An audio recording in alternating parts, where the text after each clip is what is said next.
Ready to Love season 14 episode 4. This is the video for Steve and Noi. The other videos, the links are below. You can catch my other videos on the other couples, but this is for Steve and Noi. So you know what? These two got caught deers in the headlight with all the other drama flowing around the whole episode. Their eyes was just like, what the heck is going on? They were like deers in headlights. But nonetheless, the episode started off with, Steve putting the little ring pop on Noi's hand, while they're in the bedroom, coming from the wedding, about to go to bed for the night. So that was sort of a cute little scene. And, he's like, come on over here, let's cuddle. So they got to cuddle. They still really seem like they, have some really good chemistry. And I'm still really enjoying them as a couple. I feel really strong with them that they're going to make it to the end. But I can see there's going to be some hiccups here and there that we're going to have to talk about. So anyway, Noi kept talking about how comfortable she feels with them. She started telling us she got a little dog called, I think Sushi or something. Said, hey, you're going to have to share the bed with Sushi because Sushi liked to get in the bed with her. And Steve was like, oh, okay, I see what's going on here. So they went to go meet the parents. Noi got to meet Steve's parents.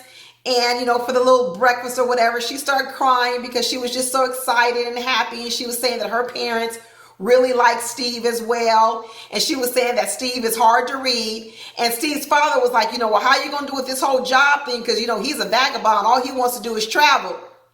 And it's crazy because there was another scene where they were talking about the job thing. And Steve was like, yeah, we're going to have to talk about that. We're going to have to talk about, if and when I go back to work full time. If and when? No, just when, period. Not an if. You're going to get a job. You are going to get a job. It was kind of crazy. So anyway, I just know that Noi may have to speak up a little bit more because I know that she's really soft-spoken. I like the part about her where she's not argumentative and she's easy to get along with. But I also see opportunity where she might have to speak up just a little bit more sometime. Maybe not yet, but I think the time is coming. But let me tell you, if she can't speak up, she need to bring in that brother of hers. So, no, and specifically, not Michael the brother, Sriracha the brother. Let me tell you, she stole the show. She stole the show. Now, anyway, so Steve ended up meeting with the family. Sriracha was there, the mother was there, and they got on him about this job thing. And the mother was like, before you have some babies, you're gonna need to get a job. And she was like, I want some grandkids, I want some babies, and so you're gonna need to get a job. And Steve was sitting there with his mouth open, but Sriracha was digging in on him. So he was like, what you going on vacation for 4 months for? You doing all this eat, pray, love stuff? Did you get that out your system? What's going on? Because you know what? Basically, Sriracha's like this can't go on forever. So they were really pressing him hard about financial responsibility. Steve was kind of holding his ground. He still wasn't flinching. He still wasn't wavering. So I'm going to have to see if he's going to come up off of this. I really wasn't nervous about it the first 2 episodes.